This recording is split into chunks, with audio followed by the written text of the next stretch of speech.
महाराज जी एक कथा हमारे ब्रज में ऐसे सुनाते हैं कि श्री किशोरी जी के जन्म के बाद किशोरी जी ने बहुत दिनों तक अपने नेत्र नहीं खोले, बहुत दिनों तक नेत्र नहीं खोले। मंद मंद मुस्काती हैं, जैसे छोटा बालक उबासी लेता है ऐसे मुख भी खोलती हैं, और कभी कोई रुदन का भाव होता है तो रोती भी हैं, पर नेत्र नहीं खोलती हैं अपने।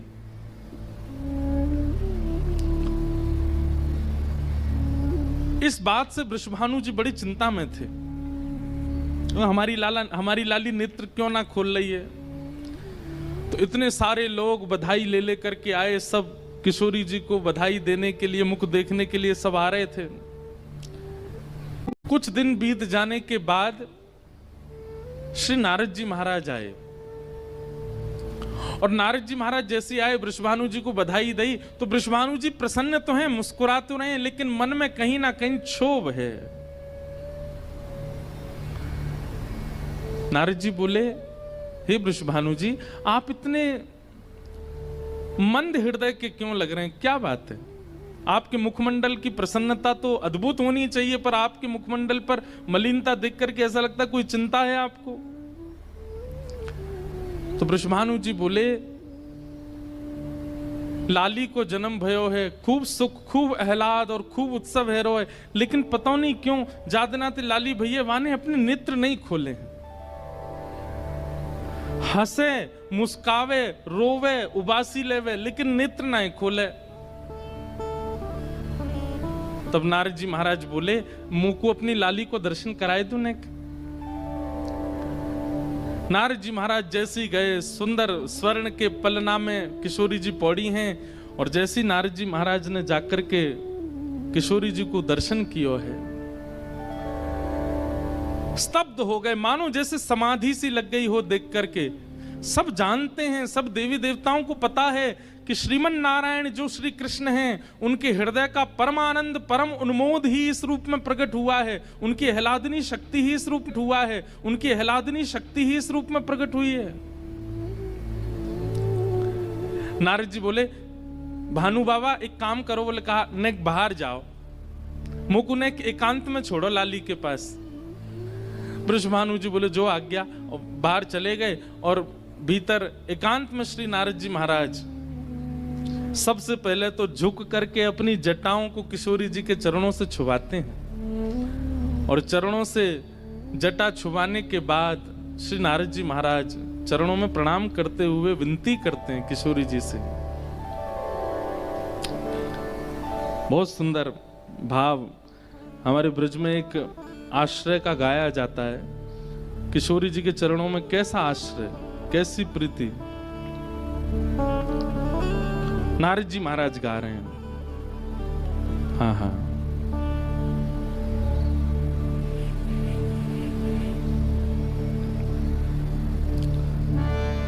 राधा जो श्यामा जो मुँह पे आज करो,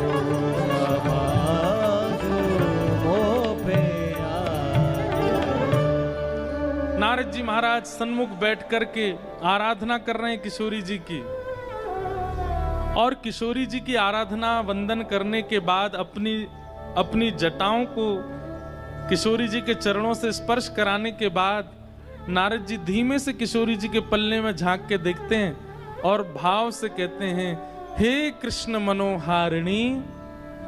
और जैसे ही कहा कृष्ण मनोहारिणी, अभी 7-8 दिन की हैं किशोरी जी, ज्यादा आयु नहीं है, बहुत छोटी सी हैं, लेकिन जैसे ही कृष्ण मनोहारिणी शब्द सुना, मधुर कमल जैसे नेत्र किशोरी जी के खुलने लगे, और धीमे से नेत्र खोल करके मधुर मुस्कान करने लगी, छोटे छोटे हाथों से करताल बजाने लगी, इतनी प्रसन्न हो गई। कृष्ण मनोहारिणी का अर्थ क्या है? बड़े अर्थ हैं। कृष्ण के मन का हरण करने वाली श्री राधा, या कृष्ण के मन में विहार करने वाली राधा, या जिनके मन में श्री कृष्ण विहार करते हैं वो श्री राधा। अभी तक जितने भी लोग आ रहे थे सब वृषभानु नंदिनी राधा, कीर्ति नंदिनी राधा, बरसाने वाली राधा, सब इस भाव से कह करके पुकार रहे थे। लेकिन आज किसी ने कृष्ण मनोहारिणी राधा जब कहा, किशोरी जी के नेत्र खुल गए। अपने सर्वानंद प्रियतम का नाम सुनते ही किशोरी जी के, बंधुओं, ये राधा कृष्ण प्रेम जो हम लोग देखते हैं, जो हम लोग सुनते हैं, जो हम लोग अन्य अन्य जगहों से प्राप्त करते हैं, वो नहीं है। आप कैसे मान सकते हैं 6-7 दिन के बालक में अपने प्रियतम के प्रति प्रेम? 7 दिन के बालक को क्या बोध होता है? अरे वो ठीक से आंख भी नहीं खोल पाता। लेकिन किशोरी जी और ठाकुर जी का ये प्रेम अनादि है।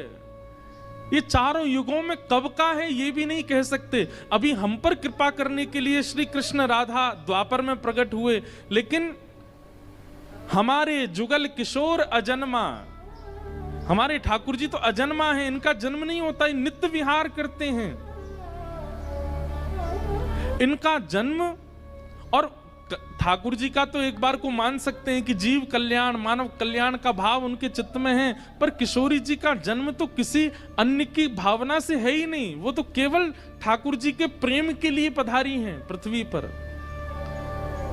इसलिए नारद जी महाराज बोले, भैया इनको कोई खिलौना प्रसन्न नहीं करेगा, इनको कोई गायन वादन प्रसन्न नहीं करेगा, इनको तो केवल कृष्ण नाम प्रसन्न कर सकता है। और जैसे ही कहा कृष्ण मनोहारिणी, किशोरी जी के नेत्र खुल गए, किलकिल करके हंसने लगी, करताल बजाने लगी, इतने आनंद में आ गई।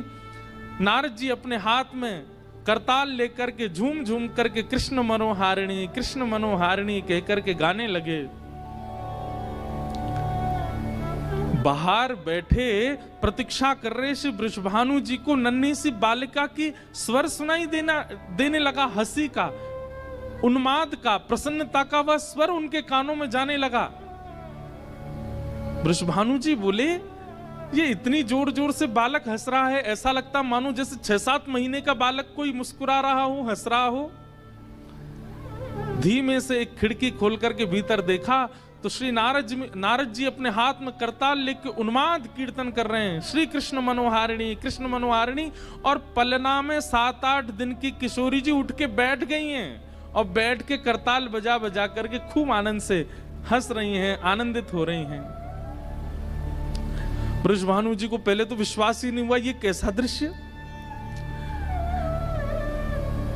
अचानक से जब कीर्तन विश्राम हुआ, नारद जी बाहर पधारे।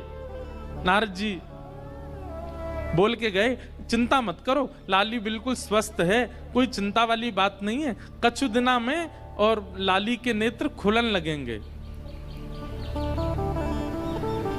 ब्रजभानु जी भीतर गए, कीर्ति मैया भीतर गई, फिर से किशोरी जी को गोद में लेके मानो जैसे चिंता सी हो गई, अरे लाली हमारी कब नेत्र खोलेगी। नारद जी भी आके चले गए। तब ब्रजभानु जी बोले, मुझको एक तरीका पता है। बोले क्या? वृषभानु जी बोले, कृष्ण मनोहारिणी। जैसे ही गोदी में लेकर के कृष्ण मनोहारिणी बोलना प्रारंभ किया, पुनः किशोरी जी के नेत्र खुल गए, फिर से किलकिल करके हंसने लगी, अपने कोमल कोमल हाथों से करताल बजाने लगी। छोटी सी किशोरी जी के यह गुण देख करके कीर्ति मैया और वृषभानु जी भी आनंद में आ गए। अरे ये कोई सामान्य लाली नहीं है, 6-7 दिन की आयु और कृष्ण नाम सुनकर के ऐसे आनंद में भर जाती है।